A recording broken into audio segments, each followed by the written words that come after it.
मी निर्णय घेतला आहे, आता कार्यक्रम केल्याशिवाय सुट्टी नाही। या लोकांच्यावर माझ्या मान खटावच्या मातीनं जिल्ह्यानं प्रचंड प्रेम केलं, अशा बारामतीच्या लोकांना सगळ्यात पहिली कळ लागली आणि जरा वाईट वाटायला लागलं की हा असं काय करतो, हा सामान्य कुटुंबातला आहे, साधा माणूस आहे, रेशनिंग दुकानदाराचा पोरगा आहे, हे कसं काय आमदार होऊ शकतो। आमदार झालो हे 10 वर्ष मान्यच केलं नाही त्यांनी, 10 वर्ष गेली आमदार झाले, आता आमदार झालो मान्य झालं, आता मंत्री कसा झाला हे मान्य नाही होत आहे अजून पण नाही। पण यांना माहिती आहे डॉक्टर साहेब, आज तागायत सगळ्या नेत्यांनी त्यांच्यावर तडजोड केली असेल, पण या पश्चिम महाराष्ट्रातला एकमेव फकड्या कधी पवारांच्या पुढे झुकणार नाही आणि कधी झुकणार नाही। माझं राजकारण संपलं तरी चालेल, कधी झुकलो नाही त्या बारामतीच्या पुढे। जर मी बारामतीच्या पुढे झुकलो असतो ना तर माझं आमदारकी सोपी झाली असती, माझी आमदारकी सोपी झाली असती, पण ते आपल्या शेतात पाणी आलं नसतं, आपल्या शेतात पाणी आलं नसतं। जर मी त्यांची गुलामगिरी स्वीकारली असती तर माझ्या मान खटावच्या मातीत पाणी आलं नसतं, माझ्या भागात आज जी विकासाची गंगा वाहते ती कधी वाहिली नसती, कारण बारामतीच्या दारात जाऊन बसल्याशिवाय माझ्या हातात काय राहिलं नसतं। हा एकमेव गडी आहे कधी बारामतीची पायरी शिवला नाही। दुःख याचं आहे डॉक्टर साहेब, दुःख बाकी काही नाही आहे, दुःख या गोष्टीचं आहे, माझा विरोध त्यांना नाहीच आहे आणि बारामतीला तर बिलकुल नाही, पवारांनाही नाही। माझा विरोध आहे ज्यांनी या माझ्या मातीला पाण्यापासून वंचित ठेवलं ना, ज्यांनी माझ्या मायमाऊलींचा आजपर्यंत पाण्यासाठी तडपडायला लावलं, माझ्या शेतकरी बांधवांना तडपायला लावलं, माझा विरोध त्यांना आहे।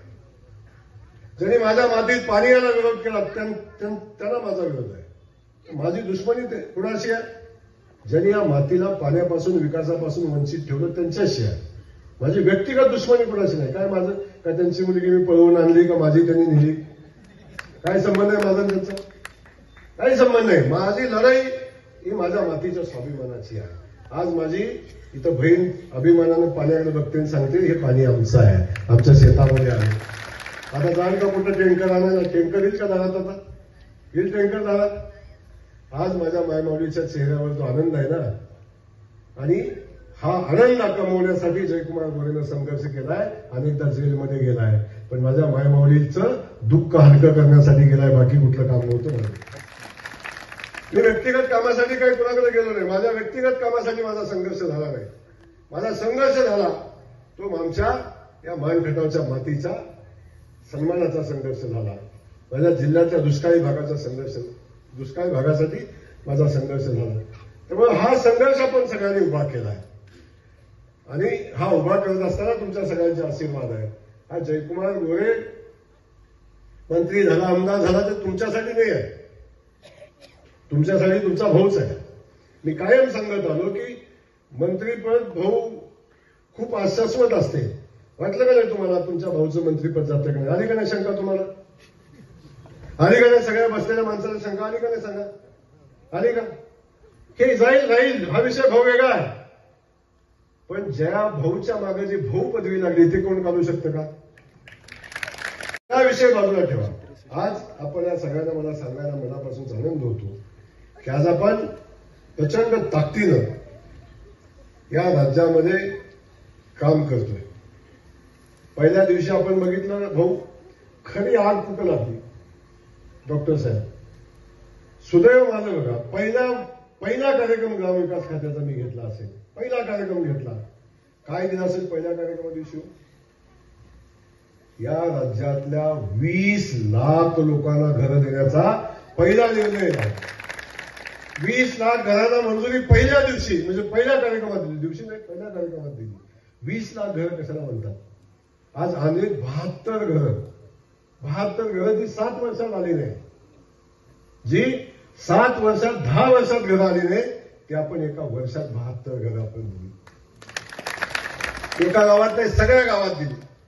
20 लाख घराचा कार्यक्रम, पहिला हप्ता पोचला, कामं चालू झाली, असे अनेक कामं, अनेक निर्णय। आता मला शिक्षक आले बघितलं, सामान्य माणसा कुठे गेलं आमचं गुरुजी,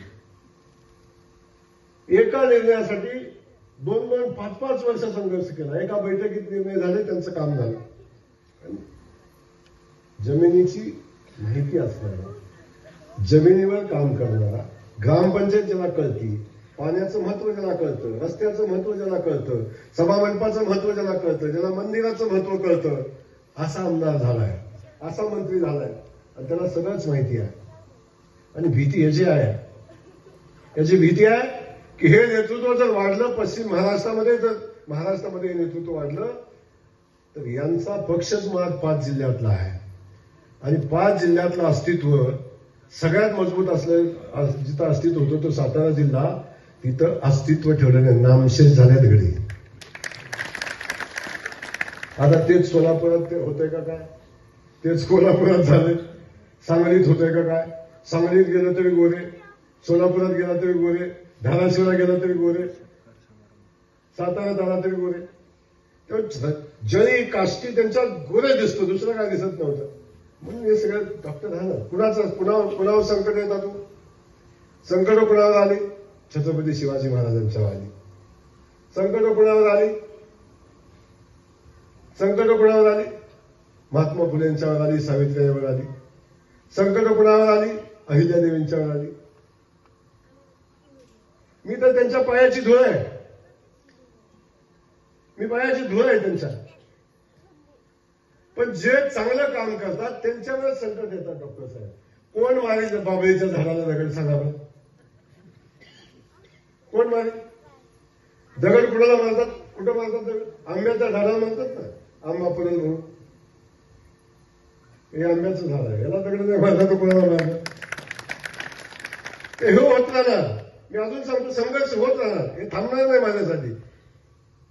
पण संघर्षातून वाट करायची ज्याची क्षमता असते ना, तोच पुढे जातो आणि ती क्षमता घेऊन जयकुमार गोरे जन्माला आलाय. तर झालं असं, छत्रपती शिवाजी महाराजांचे काही वाक्य मी ऐकली नाही, थोडा माझा अभ्यास त्याचा कमी पडला. छत्रपती शिवाजी महाराजांनी सांगितलं होतं डॉक्टर साहेब, दुश्मनाला अर्धा कच्चा सोडू नको. काय काय सांगितलं महाराजांनी?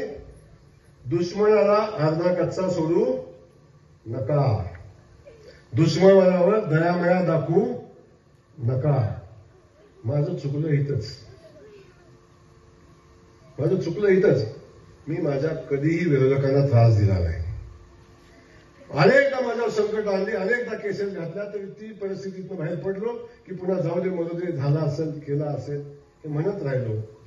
आणि त्याचा परिणाम असा झाला की त्यांना वाटलं हे सहन करतोय सारखं. आता मी निर्णय घेतला आहे, आता मी निर्णय घेतला आहे, आता कार्यक्रम केल्याशिवाय सुट्टी नाही. काय झालं असं नसतं, हे जीवन राहिले की पुन्हा फणी काढते, पुन्हा फणी काढते. म्हणजे काय, कोणाचा खून नाही करणार मी.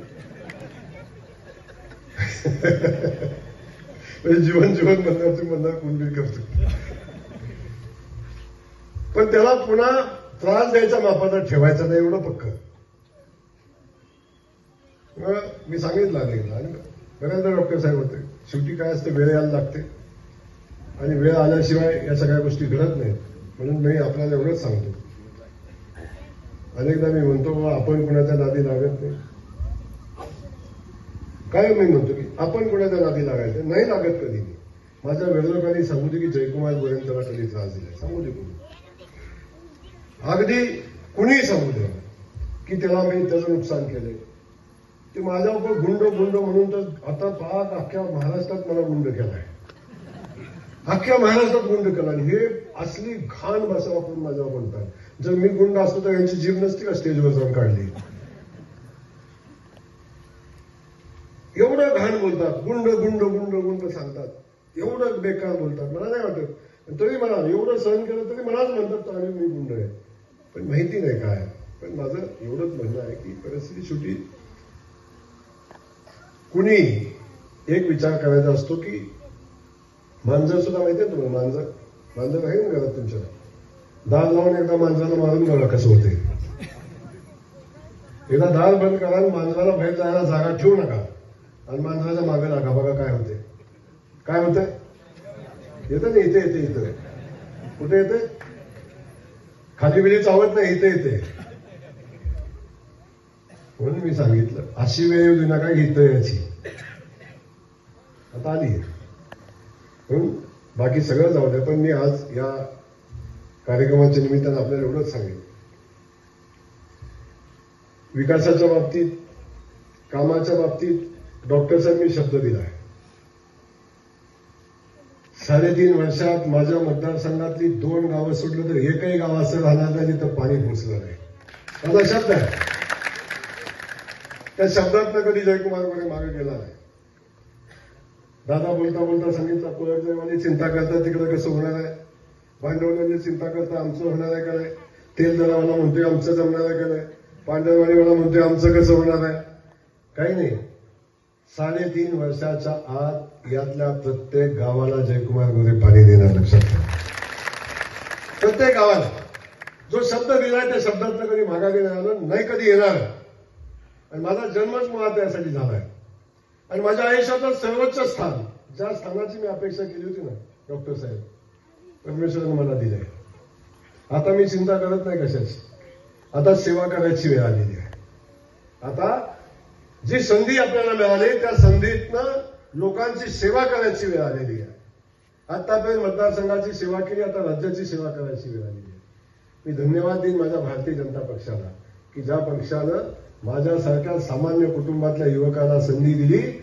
धन्यवाद देईन त्या माझ्या नेतृत्वाला, आदरणीय देवेंद्र फडणवीस साहेबांना, की त्यांनी मला त्या राज्याचा मंत्री म्हणून काम करण्याची संधी दिली. नाही तर कोण हो, कारखान्याचा चेअरमन बघतात, खासदार आमदारचा पोरगा बघतात.